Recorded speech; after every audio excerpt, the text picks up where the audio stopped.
бол би ойлгож байгаа. Гэхдээ би бол өнөөдөр эдийн засагт бас нэг онцгой нөхцөл байдал үүсчээд байна гэж үзэж байна. Ийм үед бид онцгой арга хэмжээг цаг алдалгүй авахгүй бол энэ өөрөө нэлээд том эрсдлийг дагуулна. Тэгэхээр бид эдийн засгийг эхлээд эмчлэхийн тулд оншоо зөв тавьчих юм бол өнөөдөр сайн үр дүн гарна. Тэгэхээр би энд ямар онш тавьж байна гэхээр манай эдийн засгийн өнөөдөр энэ хүндрэлтэй байдал бол зөвхөн төрийн хариуцлагагүй үйл ажиллагаанаас болсон гэж үзэж байна. Өөрөөр хэлбэл манай улсын эдийн засаг өсөх үү буурах уу гэдэг нь энэ төрийн өөрийнх нь хариуцлагатай одоо шууд ийм хамааралтай болчиход байгаа. Тэгэхээр өнөөдөр ийм хариуцлагагүй төр хариуцлагагүй төрийн албан агчид байгаа цагт бол манай эдийн засаг бол хизээж сайжрахгүй. За би энийг бол сүүлийн 10 жилийн асуудлыг бол ярмаар байна. За баталж байгаа хууль тогтоомжууд харахаар дандаа иргэн аж ахуйн нэгжийг үүргээ биелүүлэхгүй бол торгоно, хаана, цуцлана гэсэн ийм хуулиуд. Гэтэл өнөөдөр төр үүргээ биелүүлэхгүй, төр гүйцэтгэсэн ажлынхаа төлбөрийг өгөхгүй, төр хугацаанаас нь өмнө лицензийг цуцлаад ямар нэгэн тэр хүний буруугүй үйл ажиллагаанаас байх үед төр ямар ч хариуцлага хүлээхгүй байгаа. Тийм учраас өнөөдөр энэ төрд итгэх итгэл гэдэг юм бол дотооддоо ч байхгүй байна, гадааддаа ч байхгүй байна. Бид хадгалам зээлийн оршооны хууль баталсан. Ард түмнийхээ хамаг мөнгийг сэгсэрчгээл тэгээд сүүлд нь эн чи эзэд нь л уурчд байсан юм байна. Одоо төр бүгдийг барагдуулж өгнө гэл төр бүр тэрнээс илүү л уурдаад алга болсон. За бид маргаашийн тухай өнөөдөр шин санаанууд ярьж болно. Гэхдээ өнөөдөр нөгөө асцсан байгаа галаа баг дээр нь дарах уу эсвэл бүр үнс нуран болох уу гэдэг л одоо ийм асуудал тулчаад байгаа байхгүй юу. Тэгэхээр өнөөдөр бид шин сайхан гой санаа ярьж болно. Хамгийн гол нь энэ гацаанд орцсон байгаа аж ахуйн нэгжүүдэд яах юм бэ? Би ганцхан уул уурхайн салбар дээр л аваад үзье. Өнөөдөр уул уурхайн салбарт яг 2000 гаруй аж ахуйн нэгж бүр яахаа мэдгүй зогссон байна. Үйл ажиллагаа явуулахч боломжгүй, явуулахгүй байгч боломжгүй, төр хохирлын төлөхөнч ойлгомжгүй, төлөхгүй ч ойлгомжгүй. Тийм учраас энэ гацаагаа эхлээд гаргаач. Энэ гацаагаа гаргах юм бол энэ компаниуд чинь цагтаа Монгол улсын экспортын 91%-ийг бүрдүүлж исэн компаниуд байгаа. Одоо би энэ сүүлийн үед ерөөсөө өргөдлийн байнгын орон дээр ийм өргөдөл дарагдчих штэ. Ашигт мат нөгөө Батуйгийн хэргийн 106 лиценз, урт нэртэй хуулийн 1300 лиценз гэдэг. Тэгээ урт нэртэй хууль баталсан. За мэдээж санаанууд сайхан хууль болсон. Гэхдээ энд маш их нуглаа гарсан. Эргэж уйлчилсан 246 компанийг зогсоогоод 2012 оны 6 сарын 5-нд дахиад засгийн газрын 249 дугаар тогтоол гарсан байдаг юм байна. 194 дугаар тогтоол. За энэ 194 дугаар тогтоол яасан гэхээр энэ сонгуулийн өмнө болохоор ерөөсөө нэг популизм хийсэн юм шиг байгаа. Нөгөө 246 лицензийг зогсооцсон байснаа бүр 1336 лиценз болгоод нэмээд ингээд үйл ажиллагааг нь зогсооцсон байгаа байхгүй. Хуулинд л байгаа хэрвээ лицензийг цуслах юм бол нөхөн олгор олгоно гэдэг. Өнөөдөр нэг төгрөгч олгоогүй. За ашигт малтмлын нөгөө Батуйгийн хэрэгтэй 106 лицензийг яаж хоморголсон юм бэ гэхээр шүүхэд энэ компаниудаас нэг ч удаа байцаалт аваагүй, нэг ч удаа тайлбар аваагүй ээжээж ашигт малтмлын газрыг хохирогчоор одоо оролцуулаад тэгээд ашигт малтмлын газар нь өөрөө шинжээчээр давхар оролцсон. Ийм одоо бүр нэг бантантай болцсон байна. Тэгэхээр энийг одоо бид бол одоо яахаа мэдэхгүй байна. Тэгэхээр төрийн албан хаагчийн буруутай үйл ажиллагаанаас болсон хохирлыг төр хариуцах ёстой. Өнөөдөр энэ Монголд мөнгөтэй хүн байхгүй болсон байна. Мөнгөтэй компани байхгүй болсон байна. Тийм учраас одоо энэ компаниуд ашигт малтмлын хуулийг хүлээх юм бол одоо асуучих уу? За тэгэхээр би одоо 3 асуулт товчхон асууя. Нэгдүгээрт ойрын үед энэ гацаатсан байгаа гацаанаас гаргах боломж байна уу? За хоёр дахь асуудал гэвэл энэ төрийн хариуцлагыг дээшлүүлэх, энэ төр гүйцэтгэсэн ажлын төлбөрөө хийхгүй бол төр одоо тэр иргэн аж ахуйн нэгжийг хулигдах юм бол ямар хариуцлага тооцох юм бэ гэдэг одоо хуулийн заалтуудыг ер нь одоо энийг байна уу? За энэ дээр арга хэмжээ авах гэж байна уу? За хууль тогтоомжинд хэрвээ энэ төрийн хариуцлагын асуудлыг тогтоох одоо тусахгүй бол би нэг ч хуулийн заалтыг одоо дэмжихгүй шүү гэдгийг харин хэлчихье. Тийм учраас энэ дээр товч хариулт авъя. Одоо концессийн гэрээ гэж хүмүүс айж штт. За одоо юмаа бариулчаад төр яг хулигдана гэх. Тэгэхээр энэ ихтгэл үнэмшлийг олгож төр бид ийм хариуцлагатай байна гэдгээ энд одоо тусгасан зүйл заалт байна уу гэдгийг надад нэг хариулж өгөхгүй. Батуйд хариулъя. Уул уурхайтай холбоотойгоо гав их сайд Би одон тойг шүнтэй санал нэгтэй байна уу. Үнэхээр манай гарч байгаа хууль болохоор дандаа тухайн асуудлыг цогцоосон хууль биш. Тухайн асуудалд оролцож байгаа төрийн байгууллагын эрх үүргийг зохицуулж болсон байна. Гэхдээ эрх нь их өндөр, үүрэг нь их бага, эргээд хариуцлага нь байхгүй тийм хуулийн тогтолцоо. Энэ бол бүх салбар дээр байгаа хуулийн онцлог. Тэгэхээр яаж вэ? Их хурл хуулиа гаргахдаа тухайн асуудлыг цогцуулж хууль гаргаад явж явах хэрэгтэй гэж.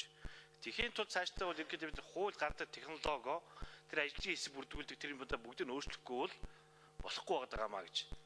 Тийм учраас энэ бол суур асуудал.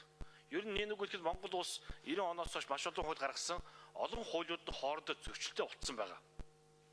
Яагаад гэвэл янз янзын шугамар ороод ирсэн, янз янзын одоо гадны байгууллага гадаад улсын төслүүдээр хэрэгжижсэн. Ингээд тэд нар хоорондоо зөрчилдсөн. Нэг хуулиар нь болно гэдэг, нөгөө хуулиар болохгүй гэдэг эцсийн дүндээ нэг талаараа хуультай чимшиг нөгөө талаас хуульгүй шиш болцсон байж байгаа. Өнөөдөр төр өөрөө засгийн газар гэхэд мөнгөө мэддэггүй, засгийн газар гэхэд хүнээ товж мэддэггүй ийм л тогтолцоос улс Монгол улс. Ерөнхийлөгч нь байна уу, их хурлын дарга нь байна уу, ерөнхий сайд нь байна уу, газар дээр нь ажилтаа танилцаад шуурга арга хэмжээ авах ямар ч эрх зүйн чадамжгүй. Ийм эрх зүйн орчинтой болцсон байж байгаа ч. Тэр энийг өөрчлөх ёстой. Тэгэхээр яаж вэ? Одоо хүн томлохтой төрийн албан зөвлөл. Мөнгө мэдхэхээр тендерийн зөвлөгөө явуулчихна. Одолдоо авах агентлаг гэдэг. Тэгэхээр энэ тогтолцоогоо өөрчлөгөө цагт энэ өөрчлөгдөхгүй. Тийм учраас энэ ас санааг бид энэ дээр оруулж ирсэн байгаа. Тэгтээ жоохон малгад байгаа. Нэг үлэхэд. За нэг. Хоёрдугаар гэх юм бол төрөөс төрд итгэл буурцаг хэрэгтэй бол санал нэгтэй байна. Тэгэхээр бид нар төмний төлөө төр байдаг юм бол тэр итгэлээ сэргийг хийж байгаа бол тэр хүмүүстэй үнэхээр ийм болж биш мэдгцэн алхам хийх хэрэгтэй байгаа. Энэ нь юу гэж хэлэх юм бол төр өнөөдөр чанга бодлогоо зөөлдөх хэрэгтэй гэж. Энэ утгаар өнөөдөр энэ нэлээд олон асуудлууд татвар, хяналт шалгалт, эрх зүйн орчинтой холбогдсон асуудлууд орж ирж байгаа гэдэг хэлийг хүсэж байна. За тэгэхээр ерөнхийдөө явсаар байгаад би зөвхөн яг одон тойрны гишүүний асуудал бол бидний хамгийн үндсийн асуудал болчиход байгаа. Тэгэхээр яах ёстой вэ? Монгол өнөөдөр 3 толгойтой байгаа. Тэр 3 толгойг нэг толгойтой болгох ёстой. Айл нэг л автаа байдаг үстэй. 3 автаа аль байдаггүй шүү дээ. Тэгвэл өнөөдөр Монгол улс 3 авто болчиход байгаа. Энийг болох ёстой. Тэр утгаар үндсэн хуулиндээ өөрчлөлт оруулах ёстой. Тэгээд төр нь засгийн газар тийм үү? Мөнгөөч мэддэг, хүнээч мэддэг, ажил хариуцгаач үрж чаддаг байх ёстой. Ажил хариуцсан хариуцж чадахгүй бол хариуцлага үлдээдэг байх ёстой гэж. Өнөөдөр энэ тогтолцоо байхгүй болсон. Тэгэхээр энэ үндсэн хуулийнхаа суур зарчим дээр үндэслэн энэ өөрчлөлтөө хийх цаг нь болцоо гэдэгтээ бол санал нэгтэй байна. Гоё сайд.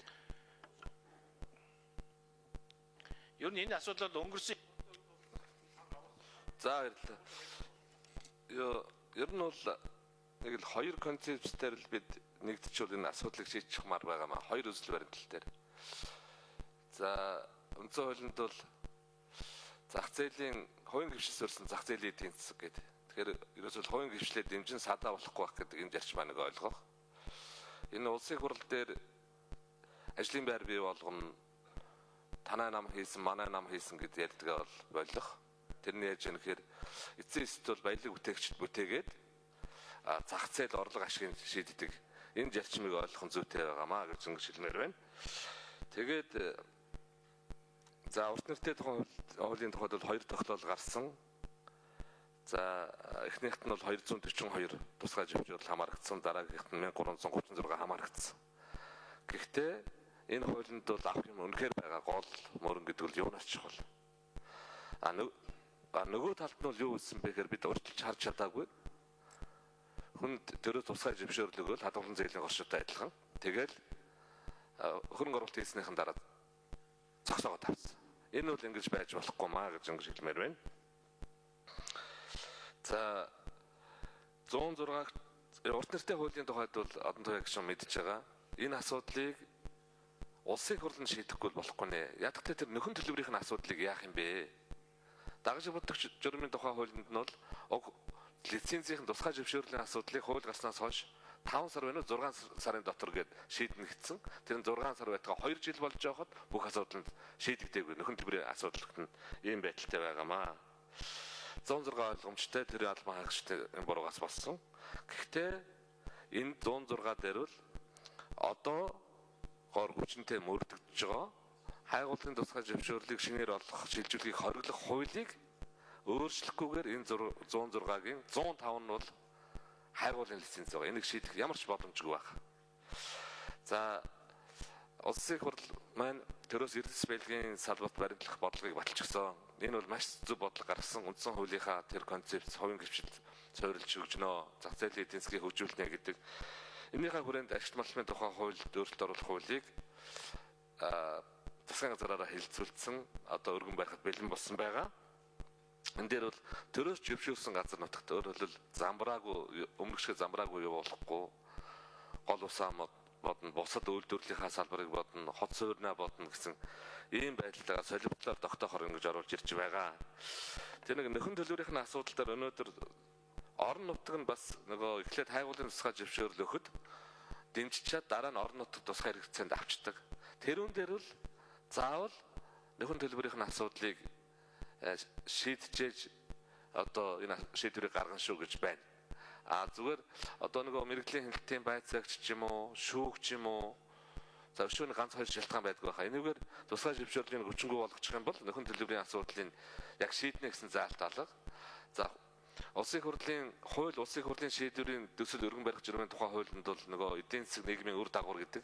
Тэн дээр нь олигтой юм тавих халдварчих юм бол ингээд нөхөн төлбөрийг шийдэгдэхгүй. Гадаа дотоодын хөрөнгө оруулагч одоо айхтар их гомдоогоод ийм асуудал төрж ийн л да. Тэгээд нөгөө талаас бас ийм яриа байдаг. Тэр байгаль орчноор нөхөн сэргээх ёстой шүү дээ. Тэрүүнтэй дүүцүүл гэж. Гүн чинь орлогоо олоогүй байхад нь орлоогүй байж үйлдвэрлэлийг явуулахгүй байж байгаль орчныг нөхөн сэргээнэ гэж байхгүй маа. Тийм учраас энэ бүхнийг ер нь бол одоо улсын их хурл шийдэх засгийн газраас шийдвэрүүд